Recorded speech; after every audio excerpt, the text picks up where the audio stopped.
Dylan Cease signing for 7-2-10 in AJ's mind, 7-182 in my mind. Shi, what do you think of the move? I think from a Blue Jays perspective, it makes a ton of sense. Starting pitcher was their number one priority this offseason, and they got a guy who can move forward. It adds a guy who has front of the rotation capabilities for an extended period, which is something that they didn't have a lot of certainty with both Kevin Gausman and Shane Bieber being eligible for free agency after the 26th season. So this is really the number one thing, maybe the top priority for the Blue Jays this offseason that they've gotten taken care of, assuming that everything goes well with the physical and gets finalized in the next day or two. Let's talk about the Blue Jays end of the situation here. How unlikely is this for them to be this aggressive early on in the market? I read your article over the weekend about how they like to be very calculated with their projections, and this seemed to veer off what they usually do. And I think most people, especially Blue Jays fans, were excited about it. Yeah, I mean, it does and it doesn't in some ways, right? Because, like, yes, they tend to be deliberate and patient, but sometimes everything lines up for them. And they've liked Dylan Cease for a while. They've tried to trade for him on a few occasions in the past, including as recently as last spring, and obviously it didn't happen. And uh, this was their guy. And so they would have done their normal work, which would be surveying the market for all the different options. And this came together in a way that's a little bit faster than normal. This is a bit atypical on Scott Boris's end too, where he often takes things a little bit deeper into the winter, but sometimes things line up. I think the Blue Jays in their presentation to Cease did a lot of things that captured his attention, as to my understanding. So everything lined up for them. And I think for them, Dylan Cease is a lot of the things that they tend to value and prioritize in pitchers. There's the big velocity, there's swing and miss stuff, a strong breaking pitch, a history of durability. Those are all things they really value. And sometimes things come together quickly. And so I think that happened in this case. And it's not necessarily something that we're used to seeing from them all the time, but this is one instance where all the pieces seem to line up fairly quickly. I mean, it was great. If I'm a Blue Jays fan, I'm like, we lost in Game 7 of the World Series. And then, oh, yeah, we went out and got one of the best starting pitchers on the market. The team knew what it wanted. It prioritized it, and they went out and spent the money that they had to go do this.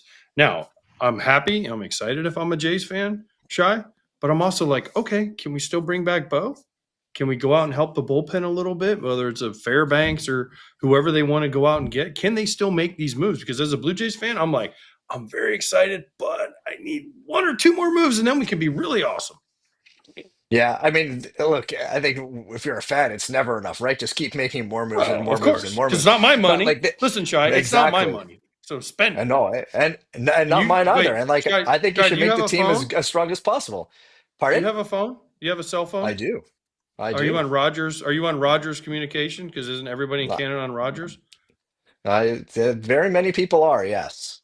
Okay, so And so, every time you pay a bill, you're helping pay for Dylan Cease's contract 10 years from now. So thank you. yeah, absolutely. Look, I think that the money is there, and I think the ability is there. Like when the opportunity is right, like the way that it's been explained to me, and the way that the Blue Jays have spoken about it on multiple occasions, that when there is a business case to be made, that if they can justify it, then they can go do it. And so this doesn't rule them out of anything else that they want to do this offseason. There are a few more things they want to accomplish this offseason, and there are obvious needs. Bo Bichette is certainly key in that regard. But I don't think this cuts them off to anything. And I think if anything, it just gives them more opportunity because now like the major thing on the to-do list is gone. So now you can just focus on other areas and can really just what I think that they're probably doing, or what I think they should be doing, is just looking ways to chase wins right now. Right? Like they can augment in a few different ways. There's a lot of creativity that you can apply to it, but just where are you going to get the most wins for your roster at this point? Do the Blue Jays feel like they're buying low on Dylan Cease? I know it's hard to say when you put out a $210 million check, but you look at what they did when they got Gausman. He had that mega year for the Giants. They kind of paid high, but they saw the trend of what Gausman has been the entire time he's been there. Cease's ERA was, I think, rated to 4.5, but other metrics would say it's closer to like a 3.5, maybe even a 3.4. So do they feel like they've bought low on this, even though they put out 210 million? Yeah, I don't think that I would necessarily say bought low, but I think they bought what they're expecting to get from him, right? And what we've really seen in the past, couple of decade and a half or so, is the evolution in free agency from teams paying for what a player has done as a past to them really trying to pay players based on what they think they're going to accomplish. And a big part of Cease's interest in the Jays was, and probably from other teams too, was what do you think that I need to do to get to the next level? And from the conversations I've had about him, people say that he's immensely motivated. He wants to be the best that he can be, wants to tap into his ability, the way to fully tap into his ability. And so some of the questions that the Blue Jays were asked was like, what do you have in mind for him? Like, how does he become that consistent front of the rotation guy who's posting every season? And so his camp liked what the Blue Jays had presented. And so I think that would have been what the Blue Jays envisioned for him, like whatever it is that they presented to him, the ideas that they shared at that point in time. That's what helped tip the scales, and that is what I believe they're buying. Is there a belief also that they made this move this early? They're like, hey, we just won the American League East. Now we want to be the ones that, like, our foot's on the American League East throat. We want to be the one to make the first move. Or was it just something that, hey, you know what, it came together? Because you talked about it. It's not really like a Boris MO. It's more like, hey, you know what, we're going to kind of shop it around. Or did the Jays say, hey, this is our time to strike, so we're going to go after the one guy that we really want, and we'll show the rest of the East, you got to start getting on board here? Well, I mean, I think the time to strike piece is probably there. We're going to show the American League East. Like they tend not to think like that, at least outwardly, that they're sharing. I think they're more of the mind of like, how do we just accumulate the most projected wins that we can, right? And I think the acting early, if Dylan Cease wanted to wait a little bit longer, then the Jays would have waited longer for Cease, right? This I believe is the guy they really wanted, and for all the reasons I mentioned beforehand. So if that was going to take a bit more time, they would have played that out. But I think again, getting this done early just gives them more flexibility and more to be frank, just more time now, more resources that they can devote to other areas to explore other things. Because again, the big primary ticket item that they wanted is now off their to-do list. KP, the website is chubbyshorts.com. The brand is Chubbies, but it's not just shorts. Yeah, don't be fooled by the website's name. This is a one-stop shop for all things that I love.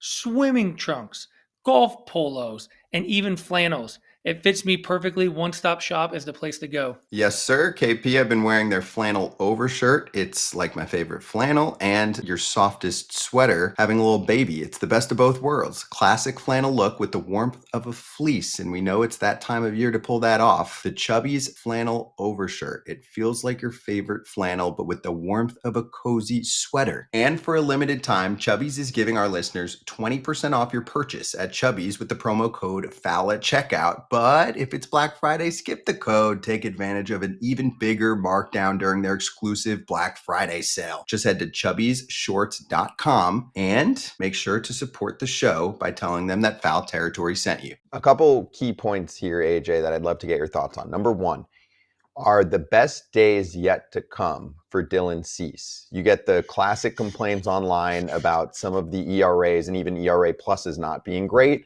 but there's a ton of swing and miss, right? We've seen some ups and downs from him. So did the Blue Jays sign a guy who is going to peak now, much like, say, Zach Wheeler has done with the Phillies? I think they are. Y'all might disagree with me here, but I think they are because the contract's done. He knows where he's going to be at for the next 7 years. And this dude has unbelievable stuff. And Pete Walker, their pitching coach for the Blue Jays, has been there a long time. And he knows how to get the most out of guys. I mean, Kevin Gausman, he was pretty good with the Giants. He went here, has gotten better. Bassett's been unbelievable since he's got all these guys. There's so many guys, a long list of guys that go to Toronto and they get better because of Pete Walker, because of their hitting and pitching lab. I don't know what it is, but they seem to get better when they go to Toronto. And I think he's going to figure something out with Dylan Cease. If he can ever figure out a way to get Dylan Cease, just throw some more fastballs so that he doesn't have to throw a slider every pitch, the sky's the limit for this guy. And I think they're going to get more out of him. Yeah, I would agree. Strikes are a big thing. Strikes, I mean, everybody will tell you. If you're walking too many dudes, it's always going to drag down your numbers, your efficiency, all that stuff. But the strikeouts are there. So can Pete Walker, and more importantly, can Alejandro Kirk get the most out of this guy? Alejandro Kirk will be the starting catcher. He's going to be back there every day working with Dylan Cease. Can he get him as he's a veteran now. He needs to know what he needs to do. But you also look back at his 2 years that he was getting Cy Young votes. I think it was 20. I should have pulled it up. I think it was 22. 22 and 24. He was second in Cy Young, fourth in Cy Young. How those catchers worked with him. He has Monty Grandal, and I think it was Martin Maldonado. How they work with him and get him to trust that we don't need to throw 3 balls to get a strikeout. You can throw two pitches and get an early out, which will create the opportunity to get ahead in the count, and then on the next hitter, which then can get you early strikeouts. And I think he'll still rack up the strikeouts. So can they get him to do that? That's where he would take the next level. Is he going to take the next level like a Zach Wheeler type of next level? I don't think that high, but when you have the strikeouts, if you have the ability to lower your walks, yes, there is another level to be unlocked for Dylan Cease. Way better defense that's going to be behind him in Toronto. Not True. The Padres defense wasn't terrible, but the Blue Jays defense has been cream of the Defense crop. doesn't matter. Defense doesn't matter for Dylan Cease because he gets punchies. The The problem is, like what Kratz said, can he get punch outs in 3 pitches instead of 7 pitches, right? And can he be efficient with it? And I agree with what Kratz said. Yes, there's another level there because this guy will still get his punchies if someone can ever figure out how to make it more efficient instead of 3-2 on every guy. I got to throw a slider. I got to punch this guy on a slider. A la a guy named Yu Darvish who did the same thing, and he went to San Diego and actually got a little better. I think Dylan Cease will get with Pete Walker. Pete Walker will say, listen, Dylan, man, we really love what you do. You got unbelievable shit. Throw it over the plate and let's see what happens. I think what you said, the defense, Scott, is huge. That's going to be part of Pete Walker's. That's going to be part of Pete Walker's sales pitch. Well, why am I going to throw in the zone? And throwing a slider 3-2, what AJ said, is not a soft thing to do. It's not he's nibbling. It's you can throw the 3-2 slider, just throw it in the zone. Well, sometimes it gets hit. Okay, well, why does it get hit? They hit it hard because I don't think it's as good of a pitch. Let them hit it. Let them hit it. We have Platinum in center field, and we have Platinum most likely at shortstop. If he's not at shortstop because they bring Bo back, he'll be at second base. Like, it's a sales pitch. It is probably part of their sales pitch. Yes, the $210 million is what got Dylan Cease there, but the sales pitch of probably the same thing that they told Roki Sasaki last year. Hey, you know what? We get it. You can throw 100 with a forkball, but we just want you to throw it in the zone because we're doubling down, tripling down with the trade of Andres Gimenez last offseason on our defense. And selling that to a pitcher can really kind of get a little bit of relief off their back that they don't have to make the nastiest pitch in every situation and go 5. Mm-hmm. And last point here, players will sign with the Blue Jays. More likely to sign with them now? Of course. They're winning. most players, if given the choice, money-wise, are going to sign with a team that they know is winning. Blue Jays look like they had a great vibe going. Yes, is there a factor with taxes and being in a different country? Sure, right? There are pros and cons to most places where you sign. I also don't think the Blue Jays were going up against the Dodgers, which seemed to be a problem for them when going for Shohei Ohtani and Roki Sasaki. So they win the battle here. They strike early. Good for them.